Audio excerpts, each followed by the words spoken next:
Baiklah, malam ini temanya tentu itu keahliannya Mas Tommy.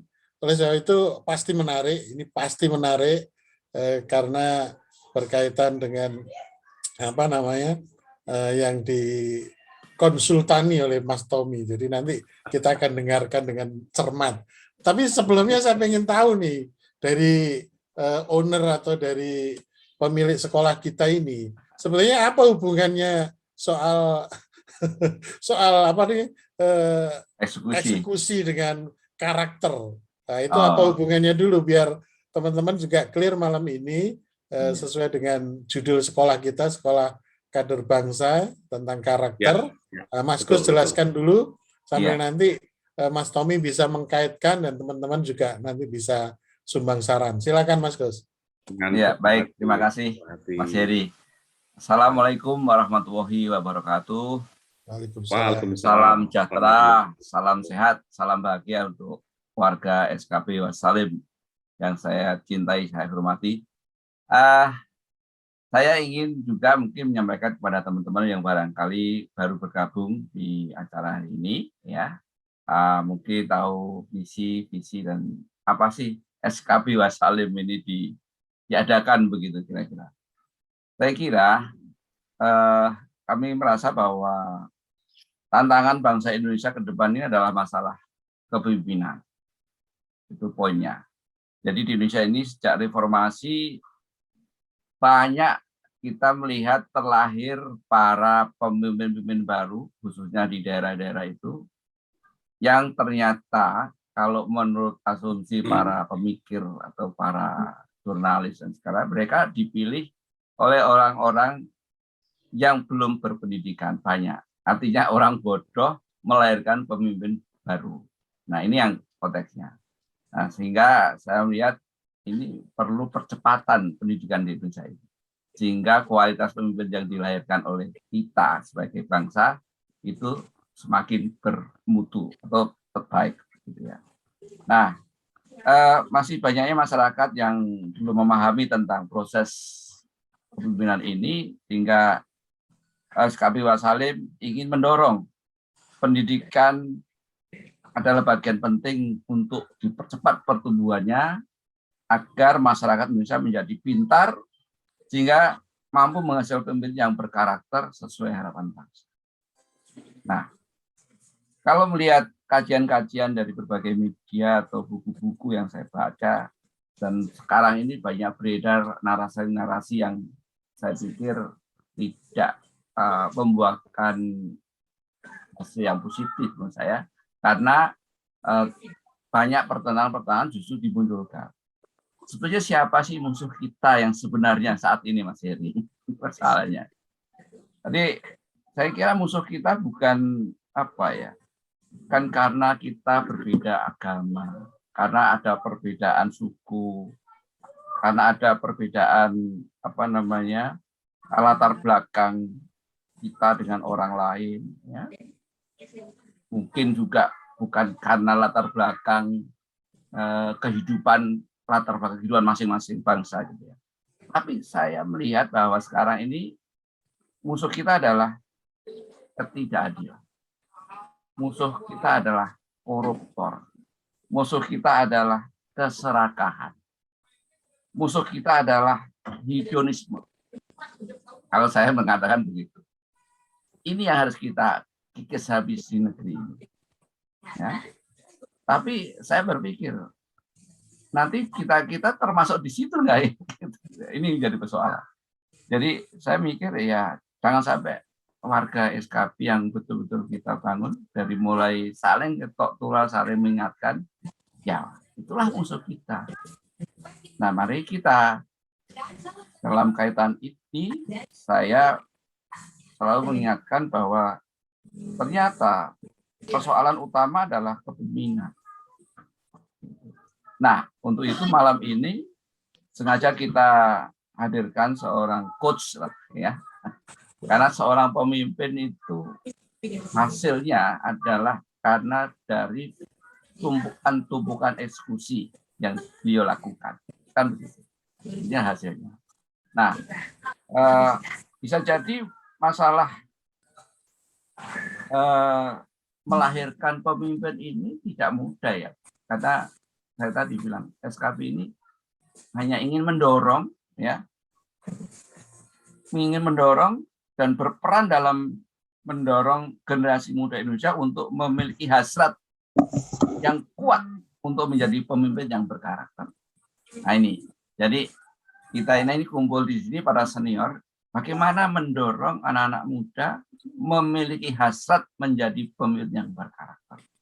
Nah, untuk mendapatkan atau untuk memiliki hasrat para generasi muda ini, ada dua hal yang saya lihat. Pertama, ada keresahan yang terjadi di masyarakat. Kalau nggak ada keresahan, nggak mungkin ada keinginan anak muda ini untuk menjadi pemimpin atau merebut pemimpin itu. Yang kedua, selain karena keresahan juga para seniornya ada harapan.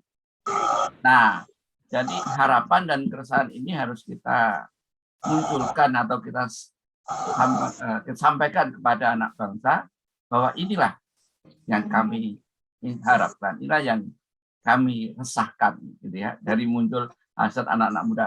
Biar kami, Pak, yang menjadi pemimpin. Inilah tujuan SKP Wasalim kita gerakan. Nah, mungkin perlu waktu sehingga gesekan-gesekan seperti ini akhirnya memunculkan mindset baru terhadap perilaku kita, termasuk saya juga sangat banyak diingatkan oleh para narasumber, sehingga apa yang kami lakukan ternyata belum sesuai dengan harapan yang disampaikan oleh para narasumber. Ini betul. Nah, tapi saya yakin dengan konsep dialog seperti ini, nanti kita bisa mendapatkan sebuah konsep pembelajaran bagaimana semua pelajaran ini bisa kita cascading kepada anak-anak muda kita yang sekarang ini ingin menjadi penerima estafet kepemimpinan bangsa ini. Itu kira-kira Mas Hedi yang bisa disampaikan malam ini. Nah, kaitannya tadi untuk itu, karena kita sebagai senior yang nantinya ingin memberikan pengarahan kepada anak muda, maka perbanyaklah kita mendapatkan ilmu-ilmu. Istilahnya kalau ilmu silat banyak jurus-jurusnya. Nah, jurus yang satu ini saya kira tidak mudah ya, karena semuanya orang mengatakan rencana boleh bagus, tapi kalau eksekusi Anda jelek akan menghasilkan sesuatu yang tidak sempurna dalam memimpin organisasi. Ini kuncinya. Maka malam ini mudah-mudahan kita mendapatkan masukan dari Coach Tommy bagaimana kita mengeksekusi sebuah rencana yang sudah kita lakukan. Tidak hanya dalam bisnis, tapi juga dalam organisasi sosial apapun yang dibentuk. Ya. Mas Nurdin sebagai anak muda silakan dicermati dan diberikan masukan pada kita semua. Apa yang harus kita lakukan terhadap generasi muda khususnya. Demikian Mas. Terima kasih. Mas ya. Terima kasih Mas Gus. Jadi selalu akan ada pengantar untuk mengingatkan kita betapa pentingnya karakter bagi sebuah bangsa dan sebenarnya juga bagi diri kita pribadi. Malam ini kita akan fokus soal eksekusi teknik. Ini sangat penting karena tadi mohon teman-teman yang lain bisa di silent dulu, di mute dulu. Teman-teman bisa di mute. Pak Wid, mohon di mute Pak Wid. Alex Bambang, mohon bisa di mute sebentar. Ya. Ya, oke, terima kasih. Mas Tommy tentu kita mengenal sebagai coach dan sebagai pembicara yang saya kira sangat tepat malam ini akan menjelaskan tentang execution teknik, the art of execution ya Mas Tommy. Sebulan yang lalu atau sebulan atau 2 bulan yang lalu Mas Tommy sempat mengisi juga dan itu sangat menarik, tapi dengan tema yang berbeda. Untuk itu teman-teman saya kira kita beri waktu Mas Tommy 40 menit, 30 sampai 40 menit. Nanti setelah itu kita akan memberikan kesempatan pada teman-teman untuk tanya jawab. Mas Gus bisa mengaitkan lagi dengan misi dari grup kita ini supaya selalu nyambung. Karena yang paling mudah Mas Nurdin, nanti Mas Nurdin saya kasih waktu pertama untuk menyampaikan komen supaya saya pengen tahu juga anak-anak muda itu memandang karakter itu masih penting nggak?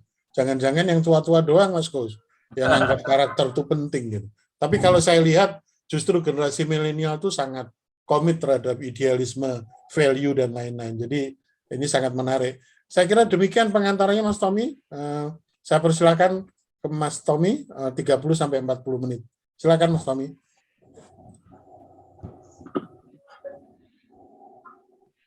Baik Mas Her, matur sangat bagus. Alhamdulillahirrahmanirrahim. Ini sedikit background, minggu lalu saya ikut webinar ya, belajar dari para senior waktu itu. Pak Subekti Antonio Lukas sharing mengenai bugar cukup. Iya. Kebetulan Pak Kus dan saya sama-sama hadir di acara itu, dan menurut saya Pak Kus bilang, Tebak, boleh nggak share minggu depan hari Senin katanya, ini karena para lifelong learner sering kumpul dan belajar. Wah, saya bilang ini sebuah rezeki dan kebanggaan nih boleh share. Jadi saya tidak bermaksud mengajarkan tapi lebih kepada sharing. Nah, alhamdulillah mungkin saya bisa termasuk kategori yang namanya sekarang lagi berlaku nih Pak, namanya reverse mentoring. Nah, reverse mentoring itu kalau zaman dulu tuh hampir nggak mungkin. Zaman dulu dibilangnya tuh wis ra mungkin, kebo nyusu gudel gitu. Kerbau ngambil susunya gudel nggak mungkin. Kalau sekarang mungkin. Jadi kita yang senior-senior belajar dari milenial mengenai digitalisasi, mengenai dunia yang berubah, mengenai metaverse, mengenai apapun juga. Nah, saya menganggap ini adalah community practice yang saling berbagi. Mohon maaf kalau ada sharing saya yang berkenan, tapi insya Allah niat saya mudah-mudahan apa yang saya bagi malam ini bisa bermanfaat bagi kita semua. Mohon saya diizinkan oleh host untuk bisa berbagi slide saya belum bisa ini, karena saya masih harus ulon dulu sama Pak Kus nih. Iya, ini mic co-host berarti ya, oke. Alhamdulillah, amin. Baik, terima kasih banyak Pak Gus ya. Teman-teman yang saya hormati, mohon saya diizinkan share beberapa ya. Ini kebetulan saya di-share judul yang sangat keren ya, judulnya Execution Teknik, kiat mengeksekusi rencana secara efektif. Jadi dijelaskan di sini sekecil apapun organisasi yang Anda pimpin perlu ketampil dalam mengeksekusi rencana Anda dan seterusnya ya. Jadi kalau tadi dikaitkan oleh Pak Gus dan Mas Heri mengenai apa sih hubungannya eksekusi dengan karakter, salah satu sifat karakter itu adalah walk the talk. Jadi karakter yang kuat itu menyebabkan orang percaya. Nah, tentu lama-lama akan ada masalah kalau leader itu banyak mencanangkan program-program, banyak membuat retorika mengenai strategi ini itu, tapi pada akhirnya tidak menjadi kenyataan. Jadi misalnya ini, mohon maaf kalau saya memberikan contoh-contoh yang nyata, tidak bermaksud kritik, tapi lebih untuk memudahkan pembelajaran. Misalnya nih, mungkin masih ada yang ingat ya, lebih dari 10 tahun yang lalu tuh, mungkin beberapa kita juga masih menyimpan patung atau logonya, Gerakan Disiplin Nasional. Masya Allah, itu ya keren banget patungnya, gemanya kemana-mana, tapi ya sekarang kita bisa lihatlah banyak hal-hal yang justru memprihatinkan mengenai eksekusi disiplin, dan itu terjadi di berbagai macam hal ya, baik di level negara maupun perusahaan. Negara kita tahulah ada masa-masa kita mencanangkan gerakan cinta produksi Indonesia, aku cinta Indonesia, tapi yang terjadi di lapangan eksekusinya ya kadang-kadang iya, kadang-kadang tidak. Tapi saya akan memberikan respek yang luar biasa kepada justru generasi baru, generasi milenial, generasi Z, itu relatif mencintai produk lokal. Karena mereka menciptakan sendiri produk lokal, membuat komunitas-komunitas. Silakan dicek teman-teman ya. Nanti kalau senang belanja online di marketplace, sekarang banyak sekali produk lokal yang digunakan oleh adik-adik kita, anak-anak kita dengan bangga. Sepatu buatan Indonesia, bahkan beberapa jaket, aparel, mungkin teman-teman pernah lihat Pak Presiden menggunakan itu semua. Dan alhamdulillah itu tidak hanya menjadi wacana bahwa kita itu cinta produksi dalam negeri, tapi dieksekusi dengan baik. Malam ini saya ingin sharing ya. Ini saya dapat mandat dari Pak Kus, judulnya malam ini Mas Tommy, eksekusi strategi dengan subtema pemimpin yang hebat mampu mengeksekusi dengan tepat dalam berbagai cuaca. Ini kalau ngomongin cuaca nih, berarti cuaca di sini bukan hanya cuaca fisik, tapi ya cuaca sebelum pandemi dan sesudah pandemi, cuaca ketika work from home maupun work from office, cuaca ketika digitalisasi full atau masih beberapa dilakukan secara manual. Saya ingin memulai dengan saya terkesan dengan bukunya Andy Stanley ini. Jadi judulnya The Next Generation Leader. Cocok nih sama diskusi malam ini. Bagaimana teman-teman, terutama ya, saya respect ya generasi muda yang bergabung di acara malam ini. Apalagi kalau saya mendengar domisilinya di Indonesia bagian tengah, berarti 1 jam lebih dulu. Jadi kalau sekarang itu kira-kira jam 8 kurang 10, berarti di daerah Sulawesi sudah jam 9 kurang 10. Salah satu quotes yang menarik dalam bukunya Andy Stanley adalah, dia mengatakan begini, leadership is not always about getting things done right. Jadi kepemimpinan itu bukan masalah menyelesaikan pekerjaan dengan benar, sesuai dengan target.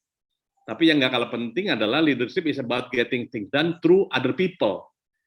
Jadi nggak ada gunanya kalau target itu dicapai dan semuanya dikerjakan sendiri oleh pemimpin. Misal nih kita punya bisnis kecil lah, ya misalnya coffee shop gitu ya, dari mulai pagi sampai malam, pelayanan bagus, tempatnya nyaman, resik, kemudian makanan dan minumannya juga memenuhi standar kualitas, itu belum disebut kepemimpinan kalau semuanya dikerjakan sendiri oleh satu orang. Jadi konten kepemimpinan dalam konsep eksekusi apalagi ya, pada waktu eksekusinya dilakukan oleh orang lain, ya termasuk oleh pemimpinnya, jadi bersama-sama. Nah, kenapa sekarang itu konsep kepemimpinan jadi penting? Karena sudah hampir tidak bisa lagi dicapai sebuah sasaran kalau tidak dilakukan bersama-sama. Contoh mungkin ya, yang lagi kita lewati sekarang ini, dan ini terjadi di seluruh dunia nih. Ini pas besok ya, kira-kira lah kalau kita ngomong Indonesia itu pas 2 tahun ini yang namanya pandemi. Dan yang sangat menarik adalah pada waktu kita membicarakan pandemi, rasanya semua orang udah tahu bahwa ini mengandung risiko, bisa mengancam kesehatan, bahkan menghilangkan nyawa. Tapi yang paling menarik adalah ada yang namanya strategi untuk menangkis pandemi itu. Mungkin sering lihat di mana-mana nih 3M, ya, memakai masker, menjaga jarak, mencuci tangan. Itu namanya definisi dari strategi. Kita akan melawan dengan itu. Tapi kita lihat di lapangan pada waktu eksekusinya, ya saya nggak skeptis bahwa nggak ada pelaksanaan, tapi konsistensinya tidak merata. Orang-orang masih banyak yang melanggar 3M itu. Bahkan kalau kita perhatikan ini supaya kita juga tidak seolah-olah fokus mengkritik bangsa kita sendiri ya, ini terjadi di seluruh dunia. Teman-teman masih ingat ya, tahun lalu itu waktu varian Delta mengamuk, saya yakin kok teman-teman sahabat kita di India itu tahu kok 3M, tapi pada waktu eksekusinya tidak disiplin dan akibatnya India membayar mahal atas varian Delta yang pada waktu itu merenggut ratusan, bahkan mungkin ribuan jiwa sahabat-sahabat kita di India. Kalau teman-teman membaca berita-berita, kalau teman-teman membaca berita seminggu terakhir, hal yang sama sekarang lagi terjadi walaupun variannya sudah berbeda, Omicron, terjadi tekanan yang luar biasa, terjadi penyebaran yang dahsyat di Hong Kong. Dan saya yakin kok pemerintah Hong Kong pasti tahu 3M, orang-orang sana tahu 3M.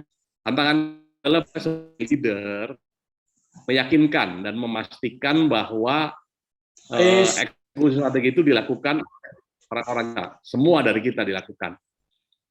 Jadi Saya beruntung kira-kira 2 minggu lalu lah, ada penyerahan Best CEO Award. Kebetulan saya membantu dalam proses pelaksanaannya.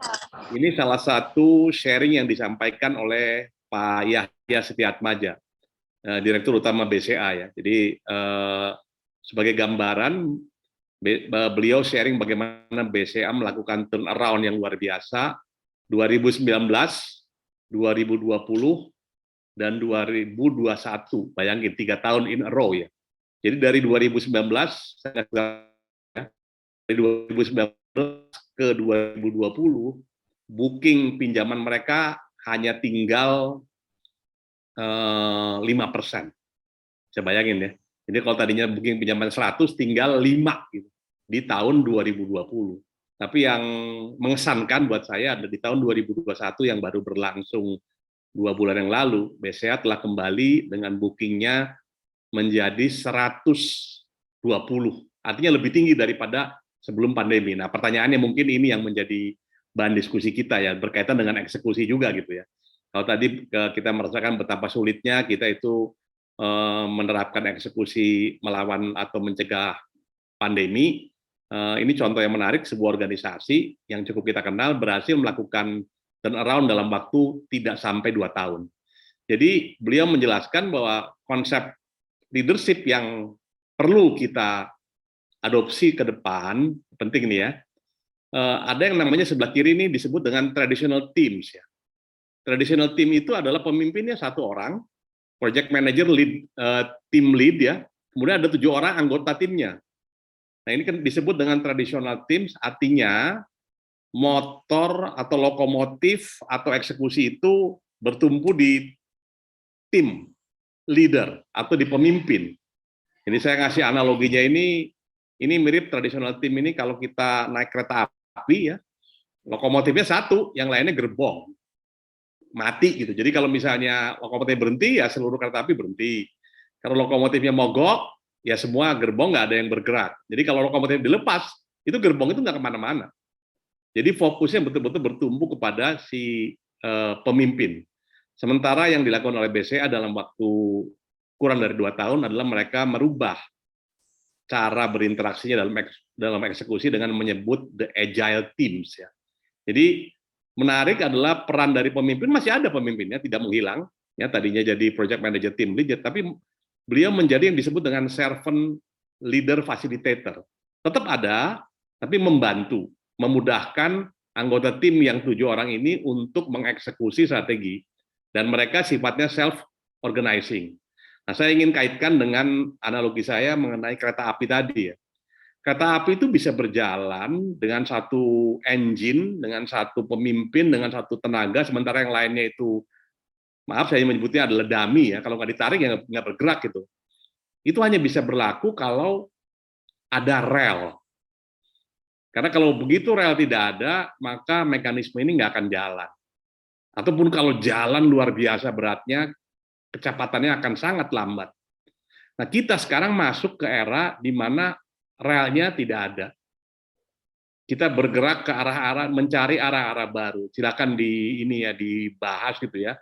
Salah satu yang saya terkesan betul ya, mungkin beberapa dari kita membaca buku klasik yang berjudul Who Moved My Cheese? Siapa yang memindahkan keju saya gitu, cerita mengenai tikus, mengenai kurcaci, tapi intinya mereka mencari keju yang baru yang sudah tidak ada di tempat semula, udah pindah. Nah, sekarang kita masuk nih ke era di mana cheese kita, sumber penghasilan kita, nasabah kita, customer kita, revenue kita, sumber pendapatan kita berpindah. Pindahnya dari dunia nyata ke dunia maya. Itu persis yang dilakukan di tim Agile Team di BCA itu adalah bagaimana anggota timnya itu difasilitasi untuk melakukan eksekusi, dan peran leader adalah memudahkan eksekusi itu. Bergerak bersama-sama, dan kalau kembali dengan analogi yang tadi adalah organisasi yang agile adalah harusnya setiap gerbong, harusnya setiap anggota tim itu memiliki kemampuan mandiri, independen untuk mengeksekusi, tidak tergantung kepada 1 orang pemimpin.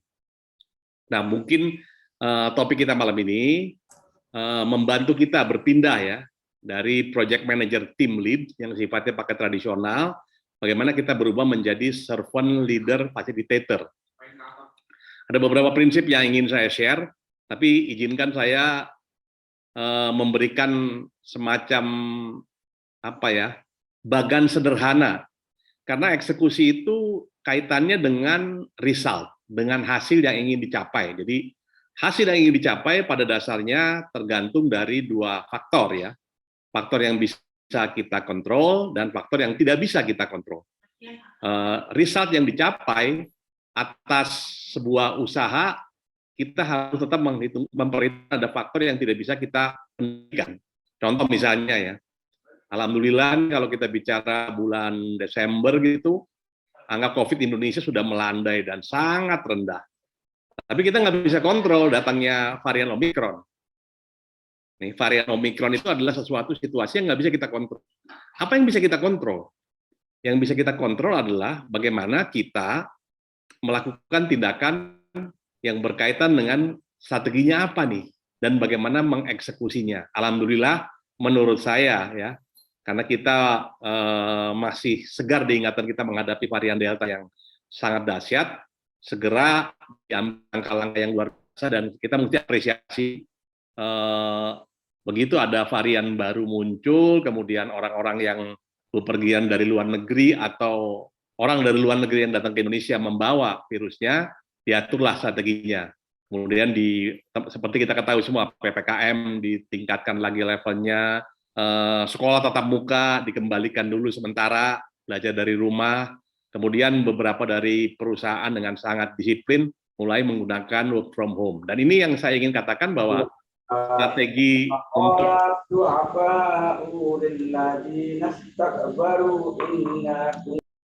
strategi kita untuk mengkonten ya Omikron itu menurut saya baik di level strategi maupun eksekusi cukup baik. Nah, saya ingin memberikan gambaran ya, mengapa di perusahaan, di asosiasi, di masyarakat banyak sekali strategi yang didefine dengan sangat baik, tapi eksekusinya nggak terlalu baik. Kita ngambil contoh ya, mungkin di sekitar kita misalnya yang paling gampang nih adalah jangan buang sampah sembarangan. Saya ingat waktu itu saya pertama kali diajak sharing oleh Pak Kus, bersamaan dengan saya ada Pak PM Susbandono. Bagaimana beliau menceritakan pengalaman yang luar biasa perjalanan beliau ke Jepang. Jadi di Jepang itu sudah tidak ada lagi himbauan dilarang buang sampah di sini. Bahkan lebih ekstrim lagi, Mas Sus mengatakan tempat sampah di tempat umum itu tidak ada. Karena sampah yang kita hasilkan, sampah akibat tindakan kita, entah makan sesuatu, membeli sesuatu, itu tanggung jawab kita. Jadi di Jepang itu sampah itu dibawa pulang sampai ke rumah, dibereskan, disesuaikan, diselesaikan dengan effort yang individu. Nah, kalau kita bicara mengenai kebersihan, kan masih terjadi nih, banjir akibat sumbatan sampah di mana-mana, eksekusinya masih terbatas. Nah, saya malam ini ingin sharing bahwa kita sebagai pemimpin seringkali membuat strategi yang sebetulnya di atas kertas luar biasa bagus, hebat. Ya. Contoh misalnya ya, kita sebagai bangsa pernah mendapat penghargaan yang namanya swasembada pangan. Itu strategi yang cocok luar biasa dan bisa dieksekusi biasa. Sayangnya beberapa tahun yang lalu. Kalau kita bicara sekarang, ini ada keseruan yang luar biasa. Saya nggak tahu apa mungkin pemahaman saya yang terbatas, kok bisa gitu di negara yang seluas kita ini, sehebat kita ini, kita kok kesulitan mendapatkan kedelai. Itu kan menurut saya strateginya pasti sudah ada lah. Ada yang namanya substitusi import lah, bagaimana kita meningkatkan hasil pertanian, tetap aja eksekusinya ya bukannya dari hasil pertanian, tapi kita import. Nah ini mungkin saya mau jelaskan salah satu penyebab utama strategi itu eksekusinya kurang baik ya. Ini tantangan yang nanti boleh dicek ya, boleh dicek di kantor kita, di perusahaan kita, di asosiasi, atau di negara kita sekalipun ya. Jadi pada waktu seorang pemimpin, katakanlah ini ya, ini seorang pemimpin mengkomunikasikan strateginya, para karyawan yang saya cintai, bisa aja kita dirut, atau kepala cabang, atau gubernur, atau apapun jabatannya lah. Memasuki tahun 2022 dan 2023, kita perlu meningkatkan produktivitas. Kita mesti meningkatkan disiplin, karena ini kesempatan kita sebagai bangsa yang besar untuk menjadi center of excellence, menjadi epicentrum ekonomi. Karena sejujurnya Indonesia itu potensi ekonominya luar biasa. Silakan teman-teman cek ya. Iklim-iklim yang berat seperti ini di beberapa tempat sudah menimbulkan gagal panen. Ditambah lagi di Eropa sana lagi ada perang. Jadi sebetulnya opportunity kita luar biasa. Seorang pemimpin mengatakan, kita akan melakukan ABCD untuk merebut kesempatan ini. Nah, yang memprihatinkan, begitu kita komunikasikan kepada sebanyak orang anggota tim kita atau karyawan kita, ternyata dari semua yang hadir dan mendengar definisi strategi kita, hanya sebagian yang benar-benar mendengarkan apa yang disampaikan. Ini mungkin kritik buat kita semua ya, kalau kita bikin town hall meeting gitu ya, itu sering terjadi tuh, apalagi sekarang bawa gadget, apalagi sekarang chat di antara kita juga, bahkan di Zoom juga kalau saya lihat beberapa acara Zoom itu di-block chat antar peserta, kalau mau ke everyone, jadi betul-betul pertanyaannya yang relevan, jadi nggak ada nanya apa kabarnya nih, udah lama nggak kelihatan, gua ada kangen, yuk kita ketemu. Nah, itu kalau itu yang terjadi, maka strategi yang disampaikan hanya didengar oleh sebagian dari orang itu. Bahkan dalam beberapa kasus disebutkan dengan ekstrim ya. Kalau 100 orang yang hadir dikomunikasikan, yang mendengar itu hanya 50. Dan yang lebih sedih lagi, dari yang mendengar 50, itu ternyata hanya setengahnya yang mengerti. Jadi mendengar tapi bingung gitu. Kenapa ya? Kita tuh mesti jaga jarak. Kenapa mesti pakai masker? Nah itu saya ingin mengatakan bahwa kalau misalnya ada orang di jalan, mungkin teman-teman hari-hari ini melihat kok ada orang masih lepas masker, di jalan masih ngobrol, nggak jaga jarak. Menurut saya, kalau ditanya pernah dengar, pernah diberikan komunikasi, pernah dikomunikasi. Kenapa nggak pakai masker? Emang kenapa? Kan ini udah Omikron, udah ringan dan sebagainya. Jadi ada faktor-faktor yang menyebabkan eksekusi itu nggak berjalan karena nggak mengerti. Dan yang lebih memprihatinkan di ujung dari semua ini adalah dari yang mengerti, ternyata yang mengeksekusi itu hanya setengahnya lagi. Jadi ini angka-angka ini mungkin bisa bervariasi ya, dari 30% sampai 70%. Tapi intinya begini, seorang pemimpin pada waktu menyampaikan strateginya, itu yang benar-benar mengeksekusi itu jumlahnya sangat terbatas. Bahkan mungkin dari teori 50 ke 25, 12,5, ya kalau misalnya ada 10% yang melakukan itu udah termasuk baik. Dan biasanya yang melakukan itu muncul di acara-acara yang bagus di TV, misalnya di acara Kick Andy, bagaimana menjaga kesehatan, bagaimana menjaga lingkungan, bagaimana menjaga toleransi antar agama, bagaimana saling membantu dengan sesama bangsa Indonesia, itu muncul itu ya. Tapi jumlahnya sedikit, karena kalau jumlahnya banyak, niscaya bangsa kita akan jauh lebih maju. Nah untuk itu malam ini saya ingin sharing, tadi saya sudah sampaikan ya. Jadi hasil itu dipengaruhi oleh dua hal, yang bisa dikontrol dan tidak bisa dikontrol. Jangan bahas yang tidak bisa dikontrol, karena itu nanti menyebabkan kita putus arah, putus harapan, orang nggak bisa melakukan apapun juga. Malam ini kita akan bahas elemen yang menarik mengenai eksekusi. Kenapa tadi di depan ada pembahasan yang menarik, strategi dan eksekusi itu dua hal yang berbeda. Ya, saya ingin sampaikan ya. Jadi kita telah sampai secara intelektual bangsa ini dalam penyusunan strategi luar biasa hebat. Kalau nggak percaya silakan lihat ya. Sebagian besar perusahaan pasti memiliki rencana kerja tahunan, kadang-kadang ada yang disebut dengan RJPP, bahkan sampai 3 tahun, bahkan sampai 5 tahun.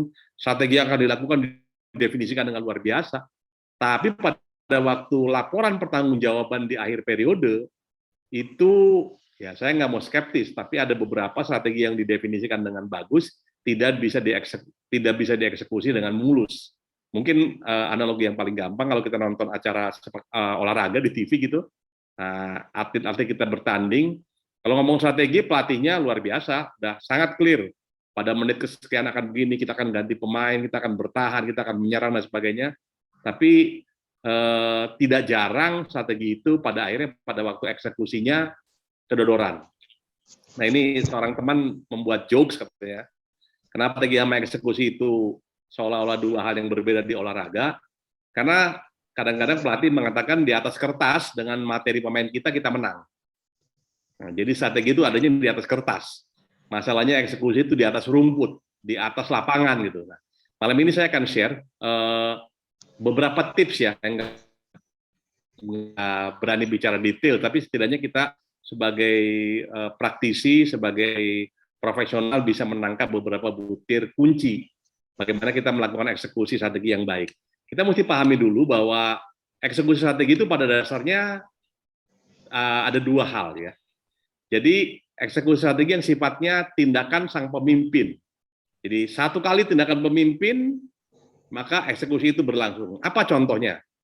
Misalnya pemimpin mengatakan 2022 kita mau tambah mobil, kita mau beli seperangkat komputer, kita mau upgrade software kita supaya LMS, Learning Management System kita berlangsung. Begitu ditandatangan, anggarannya keluar, maka itu terjadi eksekusi strategi. Penambahan karyawan, kita perlu tambah orang Pak untuk marketing, untuk digital marketing kita hire generasi baru supaya kita bisa eksis di dunia maya. Tambah karyawan itu adalah tindakan pemimpin. Perubahan kebijakan, kita mesti atur Pak, work from home, work from office, kita bikin hybrid Pak, ya 2 hari di kantor, 3 hari di rumah, macam-macam lah. Dan yang terakhir adalah akuisisi perusahaan. Kita beli perusahaan supaya perusahaan kita lebih kuat dan lengkap. Yang sebelah kiri ini relatif eksekusinya mudah karena sekali lakukan selesai. Yang akan kita bahas ini adalah hal-hal yang berkaitan dengan ini. Jadi eksekusi strategi merupakan harus diwujudkan dengan perubahan perilaku. Contoh misalnya, ya, ini saya beri strategi bagaimana kita mencintai produk dalam negeri supaya orang-orang Indonesia relatif membeli produk-produk lokal. Tindakan pemimpin dibuat SK, mungkin dari SK Menteri Perindustrian, bahkan dari Presiden, Gubernur, apapun lah dibuat lah. Nah itu kan namanya tindakan pemimpin sekali. Tapi yang penting adalah bagaimana perubahan perilaku pemimpin dan anggota tim menurut saya relatif kalau untuk mencintai produk dalam negeri, saya melihat, ya rasanya kita juga sependapat ya, Pak Presiden itu menjadi lokomotif untuk perubahan perilaku pemimpin dalam menggunakan produk-produk nasional. Setidaknya dari pakaian, dari aparel yang beliau gunakan, bahkan kalau naik motor ya kita tahu itu motornya assembling dalam negeri. Itu menyebabkan kita semua bergerak bersama-sama menggunakan produk nasional. Nah, ini beberapa contoh eksekusi strategi yang sifatnya itu perubahan perilaku, yaitu bagaimana menjaga disiplin kerja. Teman-teman tahulah ya, jam kerja, bahkan apalagi kalau sekarang nih di Zoom ya, jamnya sudah ditentukan, tapi ya masih ada geser-geser, mulur-mulur sedikit, itu bagian dari perubahan perilaku. Meningkatkan mutu pelayanan. Beberapa tempat yang bagus, yang hebat, standar perilaku pelayanan tinggi, nah bagaimana perubahan perilaku itu dilakukan agar memang pelayanan yang diberikan kepada pelanggan kita lebih baik ya. Merespon lebih cepat, ada standar gitu misalnya. Kita ada kenal service level agreement, jadi begitu ada pertanyaan, begitu ada inquiry, begitu ada keperluan dalam waktu 1 kali berapa? 12 jam sudah bisa direspon. Atau menurunkan biaya produksi. Ini sekarang ini menjadi salah satu opsi supaya kita bisa survive melewati saat-saat ketika demand dari masyarakat belum begitu tinggi. Nah, ini yang akan kita fokuskan bagaimana melakukan eksekutif strategi yang berbasis kepada perubahan perilaku pemimpin dan anggota tim. Ada 4 prinsip eksekusi strategi, jadi bisa dilakukan prinsip-prinsipnya yang akan saya share malam ini adalah yang pertama, prinsip nomor 1 adalah fokus ya. Jadi strategi itu ternyata tidak bisa kita punya strategi banyak. Tidak bisa kita punya strategi belasan. Kalau bisa 1, 2, ataupun maksimum 3. Tapi kenapa harus fokus? Karena pada waktu mengkomunikasikannya nanti, kalau terlalu banyak, orang lupa. Orang nggak mendengarkan. Tapi kalau kita mengatakan 2022, nggak ada cerita lah. Pokoknya kita harus profit kita positif. Tahun lalu negatif, tahun ini positif. Itu aja yang dibicarakan. Dan semua orang bergerak ke sana. Atau misalnya tahun 2022 kita harus mendapat penghargaan ISO, berapapun namanya. Jadi kita bilang, sebutkan sesuatu yang menjadi fokus. Nah, mengapa prinsip itu harus, yang pertama harus fokus? Karena ini ada hasil ya semacam statistik yang menarik ya. Jadi kalau misalnya jumlah sasaran kita itu sampai 1-3, maka sasaran yang bisa dicapai dengan sangat baik, kata kunci itu ya, sangat baik, bisa 1-3.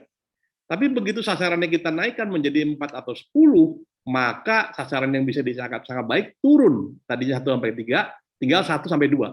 Bahkan kalau kita naikkan lagi sasarannya sampai di atas 10, yaitu 11 sampai 20, maka yang bisa dicapai sama baik itu tidak ada. Analogi yang paling gampang begini. Perhatikan bagaimana adik-adik kita yang masih kuliah. Makin banyak kredit yang diambil, maka yang terjadi adalah kualitas pencapaian nilai untuk masing-masing kredit itu menurun. Jadi mendingan kita punya strategi tidak terlalu banyak, excellent, dan itulah yang menyebabkan pertanda negara-negara yang hebat tadi kita sebut ya, Jepang dengan kebersihannya, India dengan kesederhanaannya, negara-negara di Skandinavia dengan kedamaian dan toleransinya, itu menjadi pertanda, jadi penanda. Jadi buat kita kalau memang kita mau fokuskan, ya udah Bhinneka Tunggal Ika, that's it. Bagaimana caranya kita eksekusi gitu? Nah, kita masuk ke disiplin prinsip yang kedua, yaitu leverage. Apa yang dimaksud dengan leverage? Ya? Jadi kita udah tentukan dulu nih apa yang mau kita capai untuk dieksekusi, dan bisa jumlahnya jangan terlalu banyak ya. Kalau ditanya berapa, 1, 2 cukup. Ya, karena begitu kita bisa eksekusi dengan baik, mungkin contoh yang paling gampang ya. Kalau kita datang ke tempat makan, itu tempat-tempat itu pasti memiliki makanan kebanggaan. Ya, udah pasti namanya gado-gado boplo, ya pasti kita makan gado-gado. Kalau kita makan di bakmi GM, udah pasti makanan utamanya ya yang berkaitan dengan bakmi dan lain-lain, termasuk kalau jalan-jalan ke Jogja ada gudeg, soto tengkleng di Solo dan sebagainya, pasti itu menjadi sebuah fokus. Nah, bagaimana sekarang kita membuat leverage agar itu bisa dicapai? Apa yang dimaksud dengan leverage? Leverage itu begini. Bagaimana kita dengan usaha atau effort 5 kg bisa mengungkit yang 100 kg. Jadi 1:20. Nah, mungkin ini teori yang sudah lama disebut adalah teorinya Pareto. Bagaimana kita memberikan effort hanya 20, tapi itu yang berdampak 80% dari hasil. Contoh misalnya ya, kalau kita ingin meningkatkan kepuasan pelanggan kita, nah kita mesti tahu nih, sebenarnya pelanggan kita nih datang ke perusahaan kita terutama karena apa? Macam-macam. Ambillah perusahaan training ya. Nah, training itu mungkin yang paling penting pembelajarannya. Nah, pembelajaran mungkin bukan hanya di kelas, tapi bagaimana orang mengaplikasinya.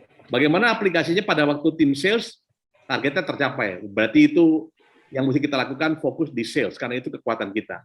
Atau juga mungkin selama pandemi ini terbukti bahwa vaksinasi itu dominan untuk mengurangi dampak, bukan mencegah penularan, tapi kalau orang terkena COVID, maka dampak kematiannya bisa diminimalisir. Nah, itu yang mesti difokuskan, vaksinasi. Ya.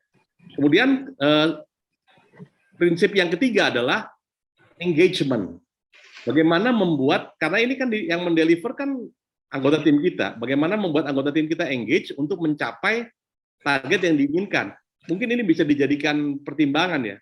Jadi kepada orang-orang yang melakukan perilaku rutin, apakah melakukan sosialisasi, pendekatan kepada masyarakat, diberikan penghargaan. Jadi mereka tahu, oh iya ini bagus, kamu sudah melakukan minggu lalu secara konsisten selama 5 hari berturut-turut, dikasih recognition, bahkan diberikan catatan, siapa yang paling bagus eksekusinya, termasuk juga yang paling berantakan ditunjukkan. Jadi semua orang merasa bahwa, oh kalau misalnya saya itu melakukan sesuatu yang bagus, kita dapat feedback positif, kalau saya melanggar itu, maka saya akan diingatkan oleh anggota tim kita. Nah, prinsip yang terakhir adalah accountability. Ini menjadi menarik ya, bagaimana accountability itu bukan karena dipaksa oleh atasan, tapi setiap dari kita merasa bahwa itu adalah tanggung jawab saya. Mungkin gambar ini bisa menjelaskan bahwa harus ada pertemuan rutin untuk melakukan pertanggungjawabannya. Bisa melalui face-to-face, bisa melalui daring. Yang penting ini digambarkan pada waktu accountability itu disampaikan dengan cara yang fun, yang menyenangkan, yang menggembirakan. Jadikan accountability session untuk mencapai 2 hal. Yang berhasil melakukan dengan bagus, bangga, mendapatkan penghargaan, mendapatkan support, mendapatkan reward dari atasan dan anggota timnya. Dan yang gagal, mendapatkan pertolongan. Jadi kunci dari accountability session adalah saat di mana dia berhasil atau gagal, dia senang datang ke sini karena dia akan mendapatkan support, pertolongan, atau pujian. Slide saya yang terakhir ya ini. Jadi, nah, kalau kita ingin melakukan eksekusi strategi yang berbasis perubahan perilaku, ini ada tahap seperti piramida dari bawah ke atas, di mana yang di bawah kita mulai dengan biasanya kalau misalnya kita mau melakukan eksekusi strategi dimulai dengan program ya. Ini teman-teman pasti ngalamin lah di perusahaan ini. Program layanan prima, program anti suap, apalagi deh, program penghematan biaya, program kualitas. Jadi ada sebuah kampanye yang luar biasa yang dilakukan organization wide atau di perusahaan dilakukan secara bersama-sama. Ini juga terjadi di Indonesia. Teman-teman lihatlah setiap hari lah, vaksinasi, booster, jaga jarak, mengurangi interaksi dan sebagainya. Nah, setelah program eksekusi itu dijalankan, biasanya naik kepada dorongan pemimpin. Jadi pemimpin di sini dia berperan betul-betul seperti lokomotif. Ini gerbong berjajar banyak, mandek nih. Mau kita berangkat dengan strategi ke satu tempat, maka pemimpin yang menarik di depan atau mendorong dari belakang. Pokoknya di level 2 itu program itu akhirnya dieksekusi dengan inisiatif dari pemimpin. Tetap mesti ada ya. Nah, kemudian yang menarik adalah kita mulai masuk ke level 3, 4, dan 5. Di level ini pemimpin sudah berhasil mentransformasikan bahwa pergerakan ini, eksekusi strategi ini sudah menjadi tanggung jawab tim, sudah menjadi tanggung jawab orang di cabang, sudah menjadi tanggung jawab orang di divisi, sudah menjadi tanggung jawab unit kerja yang terdepan. Nah, ini udah jelas nih ya. Pemimpin sekarang udah berfungsi sebagai fasilitator karena tanggung jawabnya sudah dilakukan oleh unit kerja. Yang lebih tinggi bukan hanya tim ya, karena biasanya di tim itu kalau timnya misalnya 10 orang gitu, secara tim tercapai, tapi kalau kita buka betul-betul zoom satu persatu, belum tentu semuanya berkontribusi mengeksekusi. Ada yang luar biasa, ada yang biasa, ada yang kurang, tapi tertutup oleh yang luar biasa. Jadi level yang keempat udah menjadi tanggung jawab individu. Nah, ini udah menjadi rasa tidak nyaman, rasa malu, rasa nggak enak kalau saya nggak melakukan hal itu. Kok pakai produk import sih? Kenapa nggak pakai produk lokal saja? Kok datangnya terlambat sih? Yang lain kan sudah ada. Udah mulai ada tanggung jawab individu. Di sini orang melakukan itu, kita menyebutnya adalah consciously competent. Saya melakukan itu karena saya sadar saya mesti melakukan itu. Nah, di puncak dari semua itu menjadi kebiasaan. Jadi eksekusi itu menjadi kebiasaan, sudah nggak dipikir lagi, sudah nggak dikasih himbauan lagi, sudah tidak ada yang mengawasi lagi. Contohnya misalnya disiplin berlalu lintas. Itu kan sebetulnya strateginya jelas, eksekusinya yang kadang-kadang berbeda di satu tempat dan tempat lain. Dan orang-orang yang sudah memiliki kebiasaan disiplin berlalu lintas, di depan kosong, dari sebelah sana tidak ada yang bergerak, dia mengatakan lampunya masih merah, saya akan tunggu. Dan kalau ditanya gimana? Adalah unconsciously competent. Nah, bagaimana pemimpin fokus, leverage, engagement, dan accountability mendorong. Saya mau balik ke definisi di depan mengenai kepemimpinan. Tugas kita sebagai pemimpin sebenarnya sudah selesai. Karena apa? Begitu ada strategi, maka yang mengeksekusi sudah menjadi kebiasaan, sudah menjadi sesuatu yang dilakukan terus, apakah kita cuti, apakah kita rotasi, apakah kita promosi, bahkan sampai kita pensiun, ini akan menjadi kebiasaan. Nah, mungkin saya ingin memberikan contoh ya yang menarik. Kalau kita bicara di Indonesia, ada banyak perusahaan yang hebat-hebat, tapi malam ini saya akan share misalnya Astra gitu ya. Kita udah familiar lah kalau ketemu sama orang Astra, kita ketemu sama mereka mengenai kualitas, itu udah ada di dalam darahnya. Itu adalah sebuah proses eksekusi yang tidak perlu diingatkan lagi bahwa the quality is our habit. Rasanya itu sharing saya malam ini, mudah-mudahan ada hal yang bisa diambil supaya kita bisa manfaatkan. Sekali lagi terima kasih atas kehadirannya. Terima kasih Pak Kus dan Pak Heri yang memberikan kesempatan saya untuk berbagi apa yang saya tahu. Terima kasih banyak. Wassalamualaikum warahmatullahi wabarakatuh. Waalaikumsalam. Terima kasih banyak. Kasih plus buat Mas Tommy, saya kira sangat berharga. Dan kalau saya sambung dengan SKB sangat terkait banget Pak Kus ya tentang kepemimpinan yang fokus yang empat prinsip tadi itu luar biasa, itu semua adalah karakter yang baik. Mas Kus dulu deh kasih highlight yang lebih mendarat gitu, Iya. supaya nanti setelah itu Mas Nurdin siap-siap ya, yang dari Sutra untuk memberikan tanggapan. Mas Gus dulu, monggo Mas. Iya. Wah, terima kasih nih Mas Tommy, luar biasa. Dan ini kan pelajaran 1 tahun kalau udah di kuliah. Ini Mas dari 1,5 jam, ini luar biasa. Tapi prinsip-prinsipnya ini yang penting ya. Jadi saya langsung membayangkan bahwa ternyata tidak mudah untuk membuat suatu strategi yang bisa dieksekusi. Kuncinya kan tadi Mas Tommy mengingatkan, kalau kita bikin strategi, bikinlah strategi yang bisa dieksekusi dengan baik. Nah, itu catatan pentingnya. Sehingga saya melihat tadi ada 4 hal yang beliau ingin sampaikan. Kalau bikin strategi yang fokus, ya, dan bisa di leverage, kemudian engagement, ya, dan accountability. Accountable. Nah, sama Mas, kita ini juga saya langsung menerawang gitu. Berarti SKB Warsalim ini harus masuk ke wilayah strategi yang bisa didiskusi gitu ya. Nah, apa sih harapannya kan begitu? Karena kalau tidak ya nyimpang-nyimpang kemana-kemana. Dan itu pun masih banyak warga SKB yang masih belum paham tentang konsep apa yang kita inginkan di sini. Bahwa kita ini bicara soal kepemimpinan, bicara soal karakter, bagaimana solusi-solusi yang diharapkan menjadi bagian solusi bangsa. Menarik tadi. Tapi Mas Gus sudah ngasih insight yang simpel supaya teman-teman langsung paham, yaitu santai tapi berprinsip. Nah, itu keren. Jadi itu tagline yang cocok lah, gampang dicerna Mas Gus. Ya. Jadi memang begini, jadi teman-teman ya, kaitannya dengan eksekusi, kita kan tadi belajar bagaimana kita membuat sebuah strategi yang bisa dieksekusi, kemudian bagaimana mengeksekusi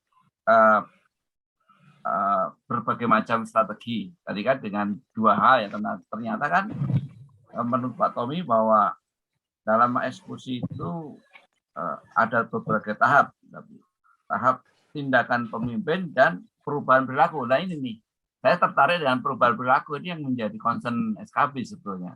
Jadi jika kita menjadi guru bangsa, kita yang hadir ini kan diharapkan menjadi guru bangsa lah ya. Artinya guru bangsa terhadap diri sendiri, keluarga, masyarakat, dan sebagainya. Nah, malam ini kita belajar bagaimana membuat sebuah strategi yang bisa dieksekusi dan sekaligus bagaimana mengeksekusi sebuah strategi yang tadi. Nah, yang menarik bahwa menurut Mas Tommy bahwa ternyata ada piramida gitu ya, yang akhirnya piramida itu menjadi kebiasaan. Ini yang paling penting yang harus terus kita bicarakan gitu. Nah, silakan nanti teman-teman yang bisa menanyakan sekaligus. Tapi ini sesuai dengan harapan kita, Pak, bahwa akhirnya toh yang 5 tahap eksekusi strategi yang berbasis perubahan perilaku ini ya menjadi concern kita. Nanti bagaimana disiplin diri terhadap rencana besar bangsa, ya, soal yang kecil-kecil tapi besar. Contohnya adalah masalah sampah, ya, disiplin di perjalanan, itu juga penting sekali. Itu kira-kira Pak. Jadi ini sangat alignment dengan SKB. Ya. Nanti Mas Tommy nanti kasih respon di ujung supaya nanti lengkap. Soal kebiasaan itu pasti ahlinya Mas Tommy juga. Soal habit itu nanti Mas Tommy pasti bisa menerangkan dengan baik.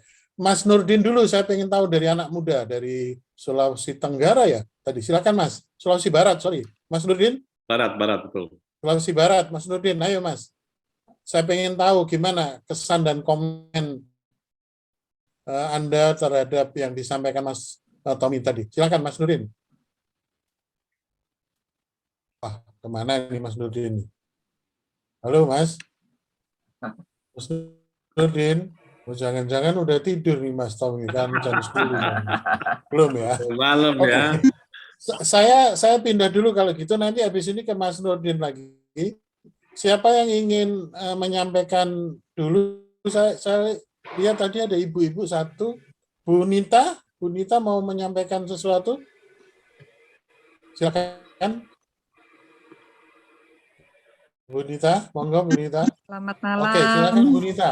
Ya, selamat Pak malam Bu Tommy. Nita. Silakan. Selamat malam Bu Nita. Ya, Alhamdulillah. terima kasih untuk materinya. Menarik sekali bahwa Terima eksekusi kasih. ini diangkat untuk materi malam ini. Karena memang saya berbicara dengan beberapa pemimpin gitu. Banyak orang yang bisa membuat strategi bagus-bagus. Namun melakukan how to-nya itu yang tidak banyak orang yang bisa bagus. Contohnya misalnya dalam konteks edukasi. Saya kebetulan di edukasi, sehingga konsep-konsep ini sebetulnya kan di audien kita, penerima ilmu pengetahuan dan seterusnya itu kan memang perlu how to-nya.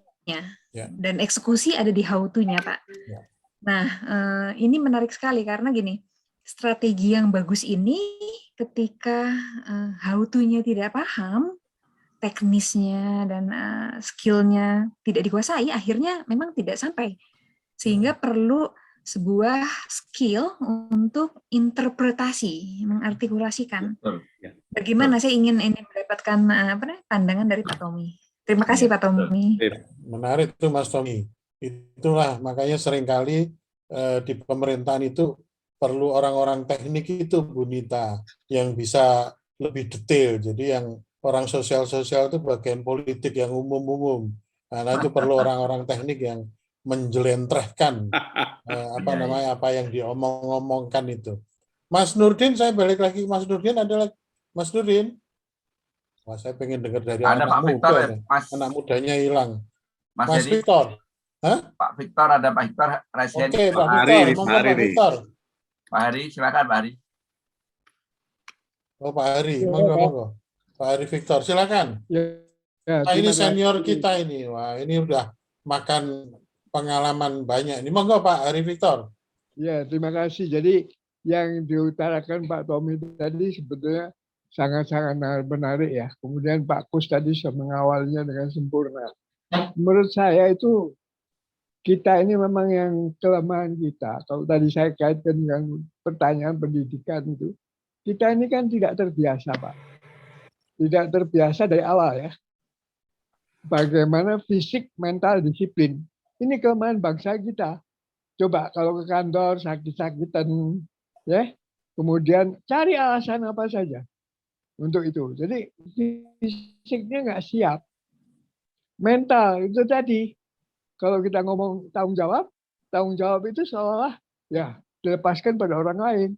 Ya, disiplin ini yang paling berat kan tadi sudah kita bicarakan. Nah, ini memang harusnya mulai dari pendidikan dasar, Pak. Kalau kita lihat Jepang kan di ujungnya ya. Iya. Tapi saya lama tinggal di Jepang, Pak. Iya. Jadi saya belajar itu. Misalnya anak-anak TK itu. Anak-anak TK itu begitu dijajak jalan-jalan ke lapangan, mereka tuh diminta menggambar. Sesudah menggambar, dia suruh menceritakan apa sih yang kamu lihat tadi dan apa yang kamu gambar. Jadi ada ekspresif. Jadi mereka terbiasa seperti itu. Dan disiplin itu memang ditegakkan. Saya nggak tahu ya. Saya zaman Jepang Pak mengalami. Saya berterima kasih sama Jepang. Kita ditempeleng. Kalau kita salah ditempeleng. Kalau nggak salah kan nggak ditempeleng. Tapi saya berterima kasih. Kalau nggak ada Jepang kita nggak merdeka Pak. Terus terang. Maaf saja. Kita terhina. Ya kan? Nah ini tapi yang kalau dijajah terus nggak enak Pak Hari. Oh iya lah. Makanya kan kita belajar Pak. Jepang mengajarkan kita awas Inggris, Amerika, musuh kita semuanya. Nah, itu. Artinya apa? Termasuk Indonesia kan harus bangkit, harus bangun. Oke. Itu Pak. Jadi seperti itu. Nah, supaya nggak berkepanjangan. Ini kan narik cerita itu selalu dari ujung ya Pak ya. Ya kebetulan sih saya mengalami fase-fase di organisasi yang mulai dari ruwet sampai kemudian bisa bangun gitu Pak. Contoh saya masuk di BKKBN. Ya, itu tadinya itu kepemimpinan tradisional. Yang megang itu kan para dokter-dokter ahli. Ya kan? Nah, lalu kita rubah. Jadi tim leadership. Kita rubah. menjadi satu satuan tim. Kita presentasi semua. Kadang-kadang kita berdebat keras di meja, tapi habis itu cool down, ambil suatu keputusan, tapi bersama gitu isinya Pak. Ya, kemudian saya kebetulan dikasih kesempatan ada perusahaan yang sudah mau bangkrut Pak. Itu pada ekspor. Ekspor itu alat masak Pak. Itu kita sampai bersaing di Jepang, bersaing di Hong Kong dan di Jerman, kita bisa menang loh Pak sama Cina Pak. Gitu loh. Misalnya contohnya seperti itu. Nah, kuncinya apa? Tadi itu Pak, fisik, mental, disiplin. Jadi daya tahan kerja kita tuh harus kuat gitu loh Pak. Jangan sedikit-sedikit istirahat, sedikit-sedikit ambil cuti. Ya, susah kalau begitu. Ya kan? Terus kita di batas waktu jam 7 sampai jam 5. Kalau jam 7 sampai jam 5 baca koran, ngobrol, terus apa gitu Pak. Ya kan? Nah, kalau misalnya sekarang ganti WA Pak Heri, nggak baca koran Pak. Iya, sekarang WA Pak. Ini pernah terjadi dari satu perusahaan yang kebetulan saya diajak sama buyer dari Amerika, langsung dia tinggalkan meeting itu. Karena dia lihat presiden direkturnya main HP. Jadi dia tutup laptopnya, dia pergi. Dia bilang, saya ke sini bukan untuk kamu pakai HP. Ini kan disiplin, Pak. Ya, betul. Disiplin. Jadi, Ya. itu pengalaman menarik saya. Terus tadi Bapak nyinggung, Pak Tommy nyinggung BCA kan? Ya. Coba tanya di BCA. Kita yang menggembleng BCA itu di basic trainingnya Pak. Jadi di perilakunya. Jadi kalau omong-omong saja percuma. Kita bawa mereka ke hutan Pak. 5 hari, 5 malam kita taruh mereka di hutan. Survive di hutan. Nah, timnya kita bentuk kelompok-kelompok kan, karena pesertanya banyak, bentuk kelompok-kelompok, leadershipnya bergantian tiap kali gitu. Jadi mereka mengalami masing-masing sebagai leader seperti apa. Ragu-ragu ada yang, tapi akhirnya bisa Pak. Itu 5 tahun Pak kami persiapkan sampai ada sudah 2.000 orang calon pemimpin mereka yang sudah berkembang. Bahkan saya sungguh kaget dan bangga sekali ada seorang anak yang masih muda usianya itu ditempatkan di Ambon, keluarganya minta supaya mau mengembalikan uangnya asal anak itu nggak ditempatkan di Ambon, seorang anak perempuan nih. Tapi anak itu bilang sama saya, Pak, kan saya ngikuti Bapak harus mulai dari bawah. Jadi dia ke sana. Karena saya bilang kalau di Ambon saingannya nggak banyak. Kalau kamu di Jakarta sainganmu banyak. 3 tahun Pak, dia sudah kepala cabang. Coba. Ya kan, itu contoh-contoh bagaimana fisik, mental, disiplin. Sekarang itu hilang Pak. Dulu kita ingin nggak sekolah baris berbaris, ya kan? Saya waktu kuliah aja Pak, waktu saya ngajar, saya juga niru senior saya Pak. Jadi disiplin saya terapkan. Pokoknya kalau ada anak di belakang saya, pintu saya tutup nggak boleh masuk. Aja. Jadi mereka belajar disiplin gitu loh. Itu contoh-contoh saja Pak. Baik Pak Hari, mungkin cukup dulu ya Pak Hari. Saya kira sudah ditangkap.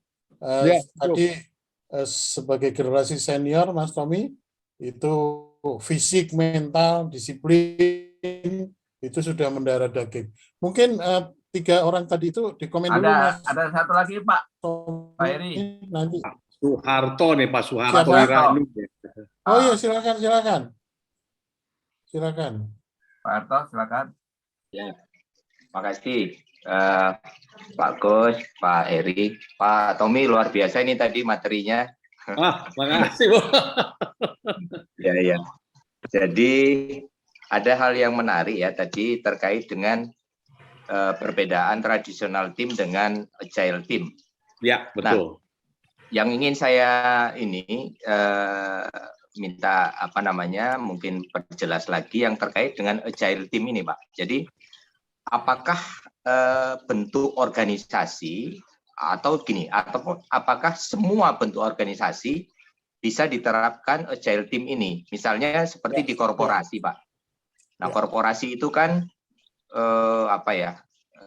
mengarah juga ke arah birokrasi gitu ya.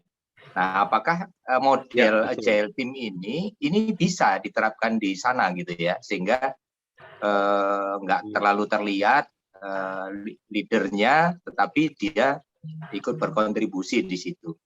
Nah, itu yang pertama. Kemudian yang kedua, terkait dengan reward and punishment yang selama ini kita kenal gitu ya. Tetapi tadi reward dan dukungan gitu. Jadi justru yang gagal itu didukung gitu. Iya, nah, betul. Kemudian yang jadi pertanyaan saya itu punishment-nya apakah hilang atau jadi di mana gitu ya? Karena kalau memang masih tetap ada kan jadi 3 jadinya. Jadi ada reward, ada punishment, tapi ada dukungan. Nah, ini mohon pencerahan lagi Pak Tommy. Terima kasih Pak Gus, Pak Heri. Maturun Mas Warto. Menarik tuh Mas menarik. Monggo Mas Tommy langsung Mas. Ya, kasih banyak ya Pak Her ya. Pertanyaannya tajam-tajam, pengalamannya banyak, jadi saya mohon bantu satu persatu ya. Pertama kali lady first, Ibu Nita nih pertanyaannya menurut saya menarik banget nih. Jadi pertanyaan Ibu berkaitan dengan antara strategi definition sama strategi execution ya. Ini sebetulnya yang kita bahas malam ini kan masalah eksekusinya ya. Karena kalau mengenai formulasi itu udah masalah intelektual lah. Bikin ini, bikin itu, dan sebagainya, program udahlah kita cukup baik di situ lah. Setidaknya yang hadir malam ini menurut saya tahu persis kalau ini caranya gini, udah gampang. Kalau misalnya kita neraca perdagangan defisit, ya udah kita perbanyak ekspor aja. Pertanyaannya tapi gimana caranya kan supaya ekspor kita naik gitu ya. Nah memang ini menarik ya. Jadi kalau eksekusi itu caranya faktor sebenarnya ada karakter dan kompetensi. Ya, nanti ini akan terkait dengan pertanyaannya Pak Soeharto tadi mengatakan bahwa punishment-nya mau dikasih kemana? Ya kalau ada masalah dengan karakter. Jadi kalau leadernya memang udah nggak niat mengeksekusi, hanya sekedar ya kita berlima dapat bagian-bagian, saya cuma ikutin aja lah, kualitas itu nomor nanti gitu. Nah kalau masalah dengan karakter tentu pembicaraan ini bukan pembicaraan ini, lebih kepada motivasi, ditanya kenapa Anda nggak mau eksekusi dan sebagainya, apakah merasa nggak cocok, apakah Anda nggak klop, apakah Anda juga merasa bahwa dalam pekerjaan nggak dihargai.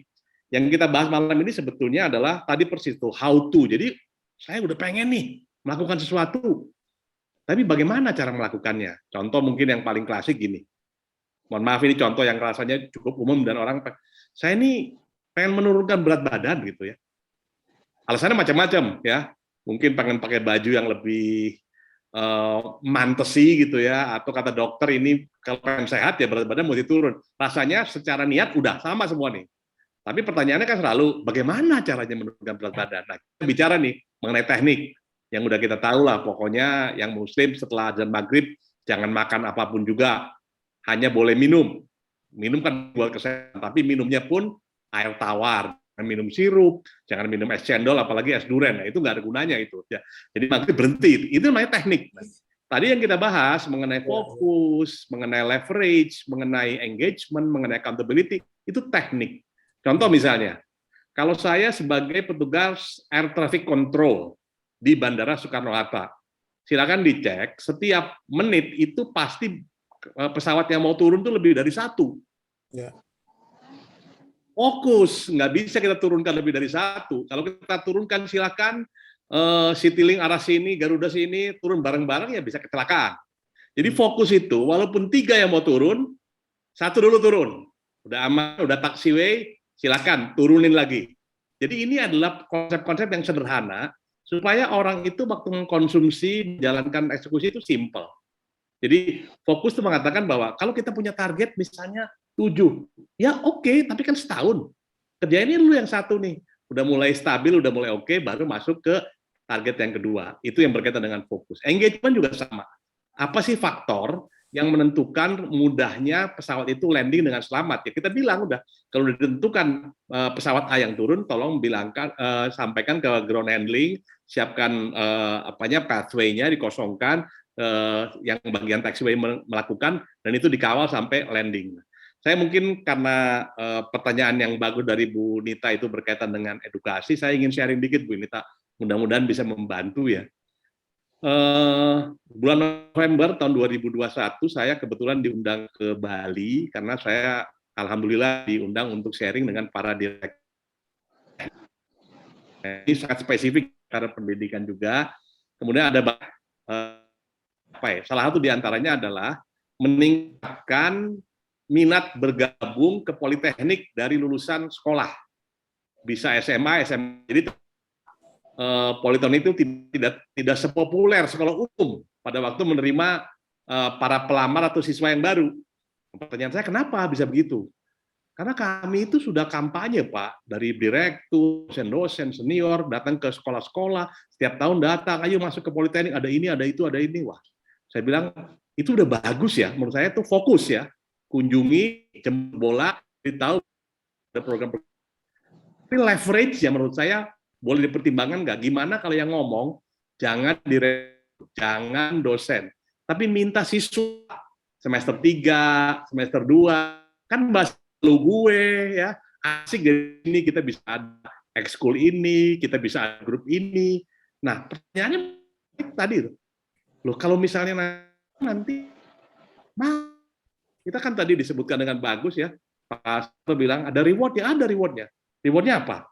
Kasih duit ya, jangan kasih duit dong. Taruh gitu di spanduk besar. Wah, kalau anak-anak usia gitu kan, kalau fotonya dipasang besar di kampus, ya udah yang cowok pasti cewek-cewek juga tertarik, yang cewek juga pasti orang tuanya bangga. Nah, pertanyaannya berikutnya adalah gimana? Biayanya dari mana? Saya bilang, saya tanya sederhana. Di Politeknik, iuran siswa itu dibayar melalui apa? BRI. Bilang sama BRI, bikin poster besar, di bawahnya dikasih logo BRI.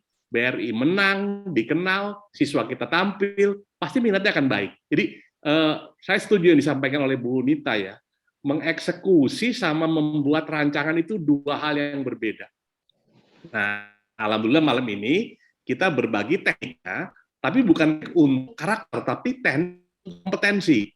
Fokus, jangan diturunkan sekaligus, buat leverage yang pas, yang berpengaruh ke hal tersebut, kemudian tampilkan engagement, supaya semua orang terlibat, senang, dan yang terakhir adalah bagaimana membuat bahwa mengundang siswa baru sebanyak mungkin ke kampus kita adalah bukan hanya tanggung jawab direktur, bukan hanya tanggung jawab dari dosen, tapi tanggung jawab dari siswa juga. Karena kalau sekolahnya favorit, kita lulus cari kerja gampang. Jadi bagaimana membawa benefit dari eksekusi itu kepada everyone in the company, everyone in the organization. Nah, mudah-mudahan kita bisa menemukan cara yang unik ya, nanti mungkin kalau kapan-kapan dengan senang hati lah, tinggal nge-explore aja kan, siapa tahu kita bisa lakukan. Mudah-mudahan itu menjawab yang di pertanyaan pertama yang bagus oleh Bu Nita ya, Bu. Di edukasi itu banyak lah bagaimana meningkatkan prestasi akademis ya, bukan nilai ya, prestasi akademis, bagaimana meningkatkan literasi digital, bagaimana meningkatkan komitmen, semangat, life skill, soft skill, dan seterusnya. Itu ada tekniknya. Mudah-mudahan malam ini yang sedikit yang saya share itu membantu ya. Kemudian tadi sharing yang menarik dari Pak Ari, betul Pak. Jadi masalah disiplin ini mestinya seawal mungkin ya, sedini mungkin kita diperkenalkan, karena betul yang Pak Ari sampaikan. Itu kenapa ya di Jepang itu udah jadi kebiasaan.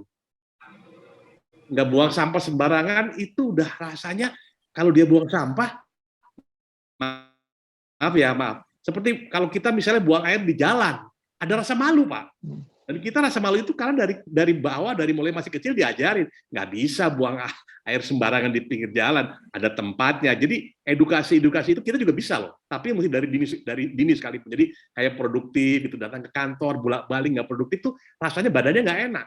Sama seperti mungkin ya, sekarang nih mulai ada, saya senang banget generasi ini udah gemar berolahraga. Kalau nggak olahraga, yang rutin pasti ada rasa nggak enak. Tapi itu harus dibangun, sehingga itu yang namanya olahraga, eksekusi, disiplin, kebersihan, apapun jadi kebiasaan. Nah, kalau udah sampai ke situ, tugas pemimpin jadi mudah. Tugas pemimpin jadi tinggal bisa mengatur yang lain. Nah, yang ketiga nih Mas Soeharto, pertanyaannya menurut saya sangat baik ya, sangat kontekstual. Apakah gaya kepemimpinan yang sifatnya agile, yang sifatnya servant leadership itu bisa diterapkan dalam konsep perusahaan yang sifatnya struktural? Jawabannya bisa, sangat bisa. sampaikan. Jadi ini adalah cara menyampaikannya. Sama seperti kita di rumah ya, di rumah kepada anak gitu ya. Kan tetap aja strukturnya orang tua ke anak. Tapi cara kita berkomunikasi ke anak, sifatnya one man show, top down, pokoknya. Nah, ini saya bilang ada bahayanya nih, karena anak-anak kita hidup di zaman yang berbeda. Sama kita sebagai orang tua fasilitasi. Kak, mau les apa? Mau ngambil jurusan apa? Kita support. Nah, tetap aja fungsi supportnya berjalan.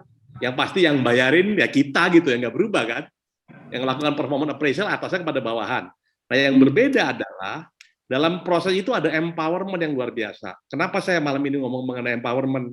Teman-teman tadi saya singgung di depan mengenai reverse mentoring. Ada banyak hal yang tidak kita pahami sebagai atasan saat ini yang harus dihadapi oleh mereka. Kalau kita bilang zaman dulu, menurut saya wah udah lewat semua Pak. Yang Bapak bilang itu kalau pengen bagus kayak Bapak dulu ya, dari pagi sampai malam di perpustakaan, dijamin pinter.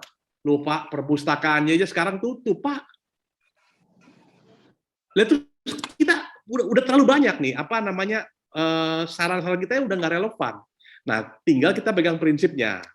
Gimana ya caranya supaya kita bisa dapat pengetahuan baru? Ini ada Google, ini ada e-book, ini udah apa? Silahkan mereka memberikan ide, tapi tetap, nah ide bagus. Nah, mungkin itu kaitan dengan yang kedua itu ya, reward punishment.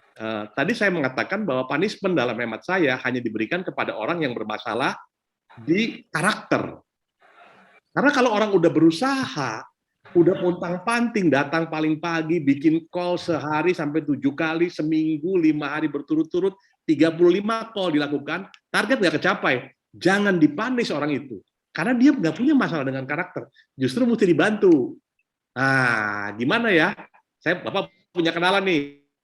Nanti saya WA dulu ya. Nanti kamu udah kenal, reaksinya dari saya. Itu ada temen dulu, kayaknya bakal perlu. Jadi kita itu dalam pertemuan-pertemuan itu memberikan dorongan karena sebetulnya anak-anak ini bukan orang-orang yang bermasalah secara karakter, tapi belum mungkin perlu support karena tidak menguasai teknik.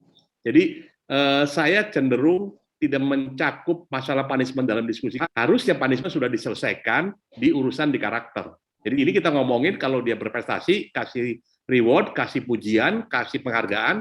Kalau yang belum mencapai tapi prosesnya dijalankan, mari kita bantu membuka jalan dan menjawab ya. Jadi tapi memang kalau yang bandel-bandel kumpulkan di acara pertemuan yang malah jadi kacau ya. Nah, bagaimana itu diselesaikan satu persatu dengan cara yang baik dan insya Allah sekarang pengalaman saya ya,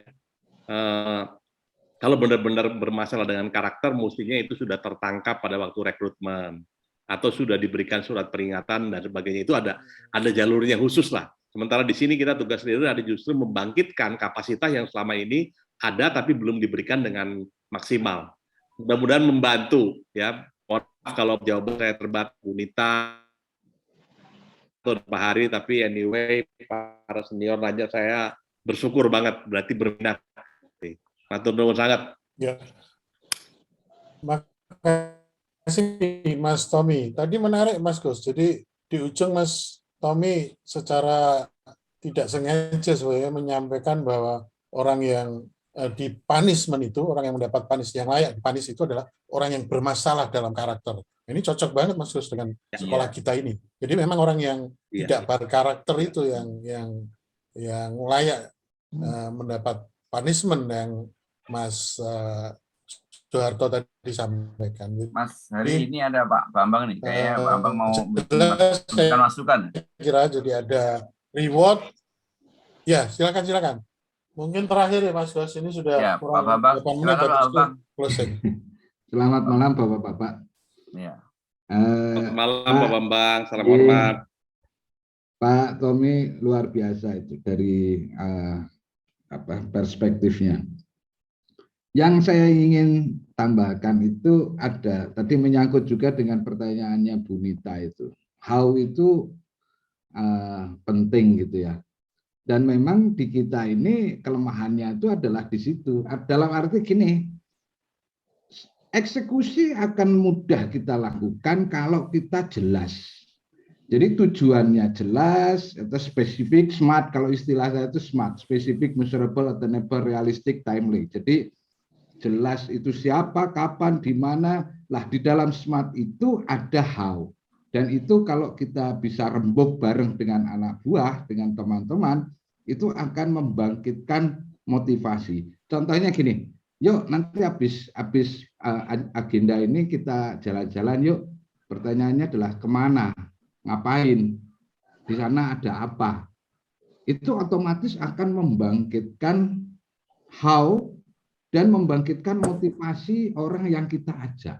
Lah kelemahan kita umumnya, kelemahan teman-teman di baik itu di organisasi ataupun dalam kehidupan sehari-hari, pokoknya kita tuh akan ke sana. Nah ini udah main pokoknya dan kita akan ke sana dan itu daki gitu loh. Jadi susah kita ngikuti ya. Nah ini nyuwun sewu ini dengan pendekatan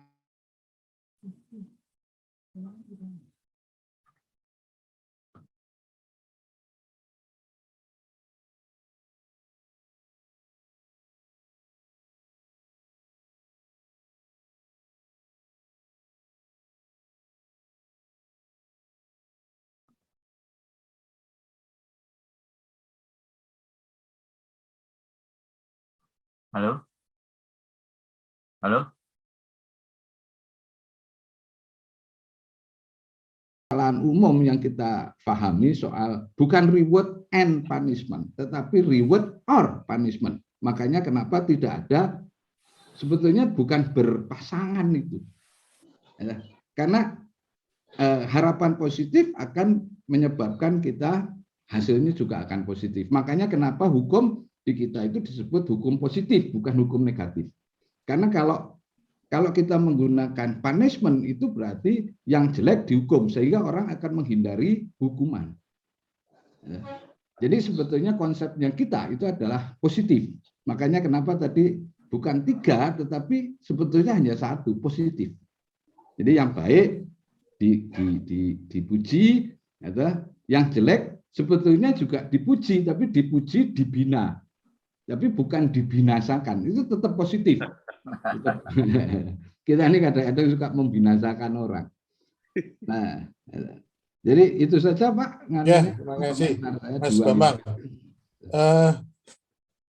Kurang 5 menit, sedikit lagi. Jadi Mas Tommy setelah itu closing nanti dari Mas Gus. Silakan Mas Tommy. Mas Her, matur nuwun sangat. Saya mau mendukung ya pendapatnya Pak Bambang. Tadi beliau mengatakan jelas, specific, measurable, attainable, realistic, and timely. Jadi itu yang saya maksud dengan fokus. Fokus itu maksudnya untuk mendefinisikan, jadi maunya apa nih? Ada contoh yang sederhana saya boleh share ya. Jadi ketika tahun 2020, bulan Maret, pertama kali terjadi COVID, di kantor kita sudah jelas bicaranya begini ya. November 2019 kita bilang kita mau profit sekian, caranya gini. Begitu masuk pandemi, kita tes sebulan, masuk bulan Ramadan, kita bilang tahun ini target kita bukan profit, tapi cash flow. Very clear. Kita jangan ngomongin profit. Profit itu nanti cash flow-nya sudah positif. Karena kalau cash flow negatif, bubar perusahaan. Biaya bayaran THR, biaya bayar gajian. Pokoknya kita fokusnya bagaimana supaya revenue kita lebih besar dari cost bulanan. Jadi setiap bulan direview. Kita tiap bulan misalnya keluar misalnya 10 juta. Revenue kita mesti di atas 10 juta. If we are not achieve di atas 10 juta, kita selesai. Fokus semua orang bilang kalau kita nggak lewatin 10 juta, gua nggak gajian. Semua energi jalan dan ya saya ingin mengatakan bahwa berkat Tuhan Yang Maha Esa, alhamdulillahirobbilalamin 2020 kantor saya profitnya minus 6% tahun 2020. Tahun 2021 alhamdulillah sudah plus 7%. Masih kecil, tapi yang penting perusahaan masih survive, orang gajian on time, insya Allah THR masih dapat. Jadi yang disampaikan Pak Bambang betul sekali, spesifik apa yang mesti dilakukan. Nggak bisa misalnya ya cash flow juga, ya service juga, ya wah malah jadi nanti nggak dapat. Satu diutamakan udah. Menurut saya mungkin itu yang ingin saya sampaikan. Jadi persis yang disampaikan oleh Bu Nita juga tadi, teknik eksekusi itu harus sesuatu yang spesifik sehingga semua energi ke situ. Tadi kalau dilihat kan gambarnya pakai surya kanta ya, bahkan matahari aja bisa menghasilkan api kalau kita fokus. Itu mungkin saya menyetujui, mendukung pendapat-pendapat yang menurut saya sangat penuh dengan kebijaksanaan ya, matur nuwun sangat. Ya, terima kasih banyak Mas Tommy. Soalnya banyak yang lain yang pengen kita minta komen juga, cuman waktunya terbatas, jadi mungkin lain kali kita mintain. Sekarang kita sudah mau jam 9, saya persilakan Mas Kus untuk closing dan sekaligus menyimpulkan acara kita malam ini. Silakan Mas Kus. Iya, saya kira nggak usah disimpulkan, Mas. Ya, disimpulkan masing-masing, udah pinter-pinter semua. Tapi intinya bahwa malam ini kita sudah mendapatkan sebuah keterampilan baru. Paling tidak kalau kita menjadi seorang pemimpin, bagaimana harapan Sekolah Kader Bangsa ini, kita dibekali salah satu tools oleh Coach Tommy, bahwa dalam mengeksekusi itu ada langkah-langkah yang sudah tadi disampaikan. Ini penting, karena apapun nanti hilirnya kan kita akan menghasilkan para generasi muda untuk menjadi pemimpin nasional gitu ya. Nah, kita sebagai coach, sebagai guru-guru paling tidak memahami bahwa ada sebuah proses yang harus dijalankan oleh para kader-kader nanti dalam